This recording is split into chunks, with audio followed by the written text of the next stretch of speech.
پشاور کے علاقے پتنگ چوک میں گھر کے باہر بارودی مواد پھٹنے سے 2 افراد زخمی ہو گئے۔ پولیس کے مطابق صبح 4 بجے پتنگ چوک میں واقع محمد امن کمیٹی کے رہنما چندر کے گھر کے باہر نصب بارودی مواد پھٹ گیا، جس سے 2 افراد زخمی ہو گئے، جبکہ گھر کو بھی نقصان پہنچا۔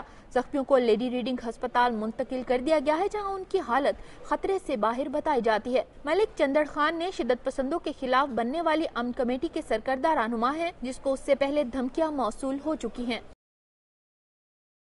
نوشہرہ میں پیسکو کی جانب سے شدید گرمی میں 14 گھنٹے کی غیر اعلانیہ لوڈ شیڈنگ پر عوام سراپا احتجاج بن گئے۔ احتجاجی مظاہرے میں تاثروں اور دیگر شعبہ زندگی سے تعلق رکھنے والے افراد نے شرکت کی اور پیسکو حکام کے خلاف زبردست نعرے بازی کی۔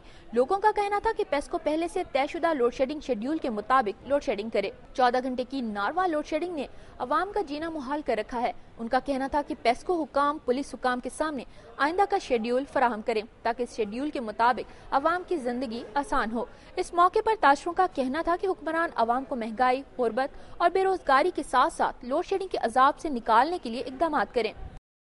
ناظرین، پاکستان کے ہر علاقے میں تاریخ سے جڑی کوئی نہ کوئی نشانی ایسی ضرور موجود ہے جو سیاحوں کے لیے دلچسپی کا باعث ہے۔ پشاور سے مسرت اللہ ہمیں 400 سال قدیم اخوند پنجو بابا مسجد کے بارے میں بتا رہے ہیں، جو زمین میں دھنس رہی ہے اور اس وقت مسجد سطح زمین سے تقریباً 6 فٹ نیچے تک آ گئی ہے۔ آئیے رپورٹ دیکھتے ہیں۔ میں اس وقت موجود ہوں اکبر پورہ کے جامع مسجد اخوند پنجو بابا میں، جو 400 سال قبل تعمیر کی گئی۔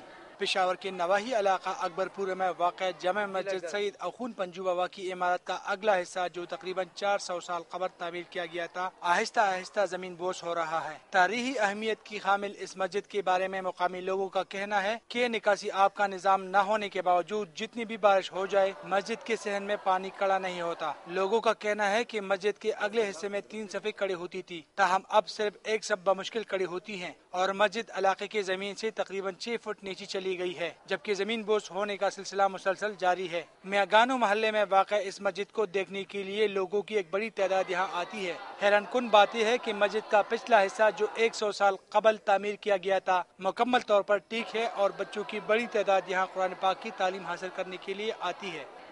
علاقے کی مکینوں نے تاریخی نوعیت کی اس مسجد کو قومی ورثہ قرار دینے کے ساتھ اس کی تعمیر و مرمت کا بھی مطالبہ کیا ہے۔ کیمرامین عامر علی شاہ کے ساتھ مسرت اللہ، دنیا نیوز، اکبر پورہ۔ صوبہ خیبر پختونخوا کے بعد اب چلتے ہیں 5 دریاؤں اور کھیتوں کھلیانوں کی سرزمین پنجاب کی جانب اور دیکھتے ہیں صوبے کی اہم خبریں اور رپورٹس۔ عارف والا سے اغوا ہونے والے 1.5 سالہ بچے کو پولیس نے 5 سال کے بعد ضلع وہاڑی کے علاقے سے برآمد کر لیا۔ ملزم زاہد نے محافظ علی ولد حاجی رزاق کو 5 سال پہلے بھٹا نمبر 2 سے اغوا کیا تھا اور اسے 20,000 روپے کے عوض وہاڑی کی رہائشی فتح شاہ کے ہاتھ فروخت کر دیا تھا، جو اولاد سے محروم تھا۔ ملزم فتح شاہ 5 سال سے اس کی پرورش کر رہا تھا۔ برآمد ہونے والے مغوی کی عمر اس وقت 8 سال ہے اور وہ اپنے حقیقی والدین کو پہچان نہیں پا رہا۔ بچے کو اس کے حقیقی والدین کے حوالے کر دیا گیا ہے، جبکہ پولیس نے بچے کے اغوا میں ملوث دونوں ملزمان کو گرفتار کر لیا ہے۔ حافظ آباد میں سانحہ داتا دربار کے ملزمان کی عدم گرفتاری کے خلاف سنی تحریک حافظ آباد نے یوم احتجاج منایا۔ مساجد میں دہشت گردی کے خلاف قراردادیں منظور کی گئیں۔ حافظ آباد میں سانحہ داتا دربار کے ملزمان کی عدم گرفتاری کے خلاف مرکزی مظاہرہ شیر ربانی چوک میں کیا گیا۔ مظاہرین حکومت اور صوبائی وزیر قانون کے خلاف نعرے بازی کر رہے تھے۔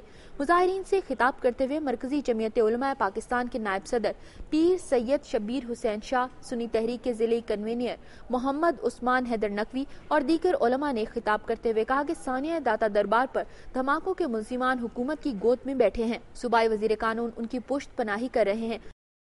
گجرانوالہ میں سانحہ داتا دربار کے ملزمان کی عدم گرفتاری کے خلاف سنی تحریک کے زیر اہتمام امن آبادی گیٹ سے احتجاجی ریلی نکالی گئی۔ ریلی سیالکوٹی دروازہ پہنچ کر اختتام پذیر ہوئی۔ مظاہرین نے کتبے اور بینرز اٹھا رکھے تھے جن پر داتا دربار پر ہونے والی دہشت گردی کے خلاف مذمتی نعرے درج تھے۔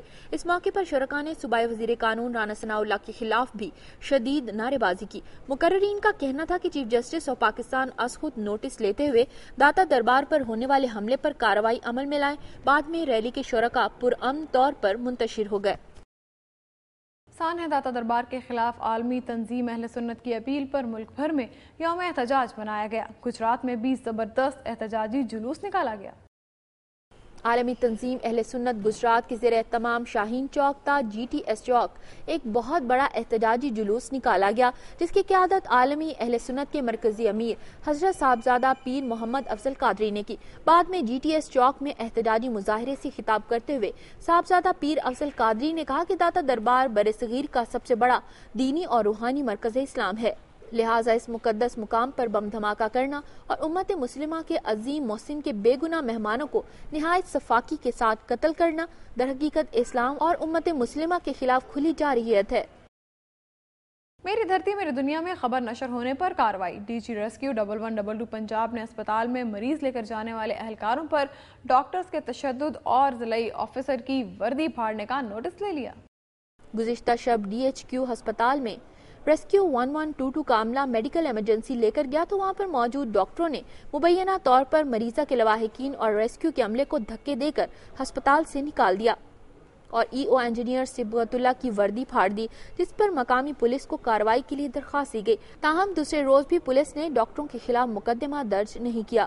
دنیا نیوز پر خبر نشر ہونے کے بعد DG ریسکیو 1122 ڈاکٹر رضوان نصیر نے نوٹس لیتے ہوئے DCO حافظ آباد ابرار احمد مرزا سے رپورٹ طلب کر لی، جبکہ دوسری جانب ہسپتال ذرائع کے مطابق ریسکیو عملے پر تشدد کرنے والے ڈاکٹر بشارت علی گھمن نے سیکرٹری ہیلتھ پنجاب کو تحریری رپورٹ ارسال کرتے ہوئے موقف اختیار کیا کہ ریسکیو 1122 کے EO انجینئر صبغت اللہ اپنے 10 ملازمین اور ایک عابد نامی شخص کے ساتھ ہسپتال میں آ کر ان پر حملہ آور ہوئے۔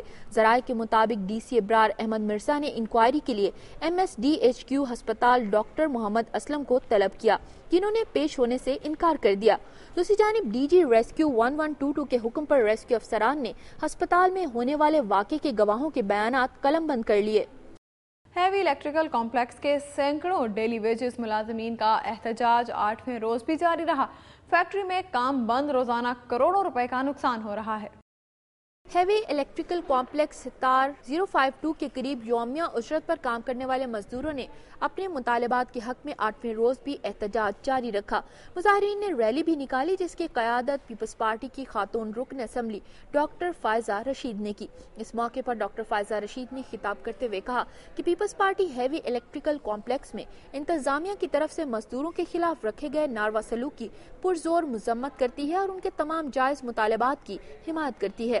انہوں نے بتایا کہ وفاقی وزراء پر مشتمل ایک کمیٹی قائم کر دی گئی ہے جو بہت جلد ان کے مطالبات کو حل کرنے کے حوالے سے عملی اقدامات کرے گی۔ اس موقع پر مزدور رہنماؤں نے خطاب کرتے ہوئے کہا کہ ہیوی الیکٹریکل کمپلیکس میں ٹھیکیداری نظام ختم کیا جائے اور ان کو حکومتی پالیسی کے مطابق ریگولر کیا جائے۔ انہوں نے کہا کہ مطالبات کے پورے ہونے تک احتجاج جاری رکھا جائے گا۔ ناظرین، یہاں پہ وقت ہوا ایک بریک، اور بریک کے بعد پروگرام میں باقی ہے۔ عطا آباد کے پہاڑوں میں زوردار دھماکوں کے ساتھ شدید لینڈ سلائیڈنگ ہوئی ہے، ہیلی کاپٹر سروس بھی بند کر دی گئی۔